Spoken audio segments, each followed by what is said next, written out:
Alright guys, well I'm back today with a complete AR-10 overview and deal alert on a KAK Industries upper assembly and lower assembly combined to make a very high value AR-10, especially for the feature set. If you follow the channel, you'll know I love reviewing high value items that actually work, and KAK Industries is a great company that manufactures a ton of individual parts as well as complete upper assemblies and lower assemblies to mix and match and get everything you want for a really slick build. I've been reviewing a lot of their AR-15 components, including some really good deals on lower assemblies and uppers. I also have the code 704 Tactical for 10% off your KAK order, so that'll save you a lot of money. All of the information will be over on my campsite page, and my campsite page will be in the description below. If you're looking for deals and high value items, subscribe to the channel, click that notification bell, as well as leave a comment and tell me what you want to see in future videos, and follow me over on that campsite page, Instagram, Twitter, and Patreon for more daily deals. But let's dig right into this high value assembly. First thing I want to mention is the fact that you can do everything a la carte, and that's what I like about KAK Industries. You can buy these as individual components and save a little bit more money, or you can kind of buy them as a complete upper and a complete lower and also save money over buying a complete build.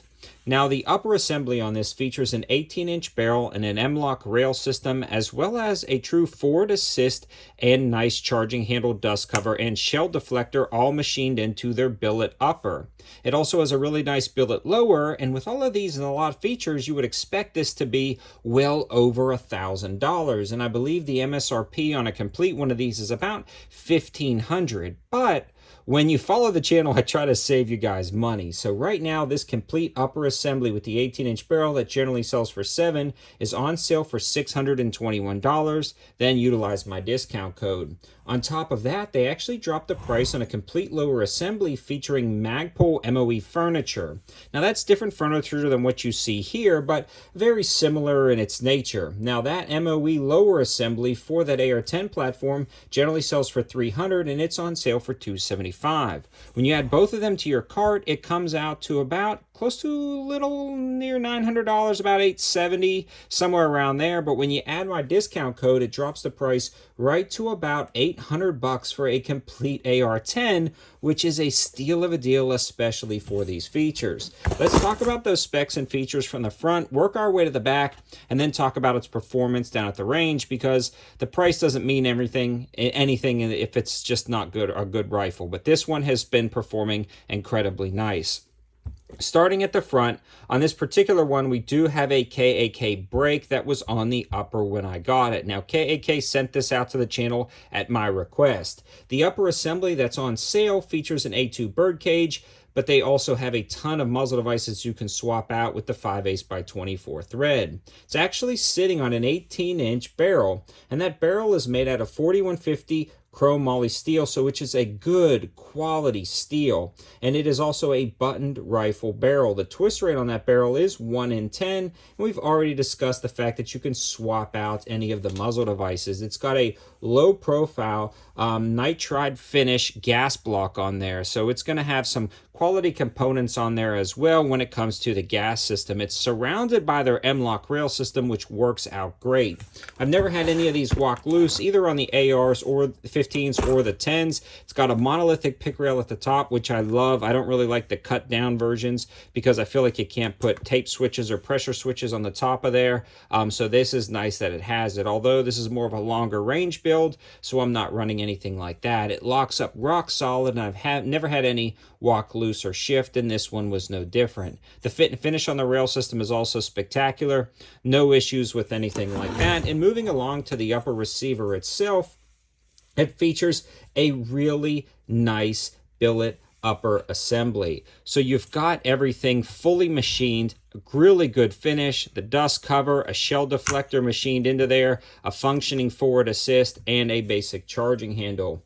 When you're looking at the BCG, it's an auto profile carrier, and it's 8620, and it's properly heat treated and then ground. It's also black nitride finish, and it's got a dual ejector machined from a single piece of aircraft quality 9310 steel. then heat treated, shot peened, and MPI tested. The firing pin is actually machined from 8740 and it's precision grounds and chrome plated. Again, it's got the one-piece billet fully machined enhanced extractor and the phosphate coated for that extra corrosion resistant. It also has a nitride coated cam pin and S7 tool steel ejectors and extractor retaining pin. It also has a 4130 gas key, which is nitrided and then staked into place with grade 8 fasteners. So if that was a lot, it's because they take pride in their individual components and list out every single detail and feature on a lot of their items, so you know exactly what you're getting with no guesswork. These components, even though they're a high value, well, by the definition of the word high value, even though they're affordable, they are insanely good quality and they're going to last you a very long time. Moving along to the lower assembly, there's not too much to write home about other than it mates up perfectly with the upper assembly and it follows that DPMS LR308 pattern. So if you did have something else that you wanted to throw on top of there, that DPMS LR308 pattern upper receiver and low receiver are going to mate up to this corresponding components with no issues whatsoever. The mil-spec trigger on this is probably my only complaint. It's a standard mil-spec trigger. It's probably one of the first things I'm actually going to swap out on this particular setup because it is such a nice build. I would like a nicer, crisper trigger than a standard mil-spec, but it does the job, no issues, it works. It also has the enhanced trigger guard milled into the lower receiver, and this particular version came with this grip, but on the one that I'm going to be featuring over on the campsite page, and you can see through there, it's going to have the MOE furniture, so something to consider. Now, functionally down at the range, I was running AAC ammo with no issues whatsoever. So the AAC ammo worked out great. It was gassed correctly, it functioned good down at the range, the recoil impulse wasn't too crazy, and this is very affordable ammo, and I've got a lot of the AAC deals over on the campsite page as well if you want to check that out. This also worked great in a few other platforms, so it seems to be a solid ammo, and it's now my new go-to, new manufactured 308 kind of high-value ammo, and it locked back every time, cycled great, fed reliably, no issues there, and it actually was fairly accurate with this, right around an inch at 100 yards. I also shot some 168 grain Sierra Match King AAC ammo, again, right at about an inch. I didn't see any accuracy differences, at least at 100 anyways, between the standard AAC and the match grade ammo, which is saying something for that standard AAC. It seems like it's really accurate across the board, and this rifle was plenty accurate for what I needed it to be. Now, again, if we wanted to start improving accuracy, one of the first things I would do would be swap out that mil-spec trigger with something that had a very nice, light, crisp break, and I feel like I could tighten up my groups and maybe throw this in an actual bench rest rather than a bag on the back of my truck. But in summary, it works. It's fairly accurate. It's great build quality.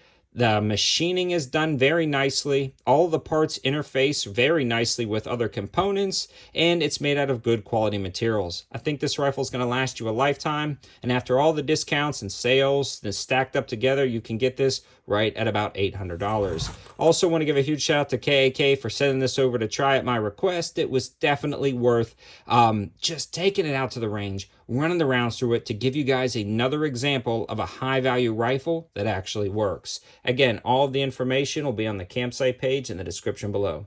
Thanks for watching. Have a good one.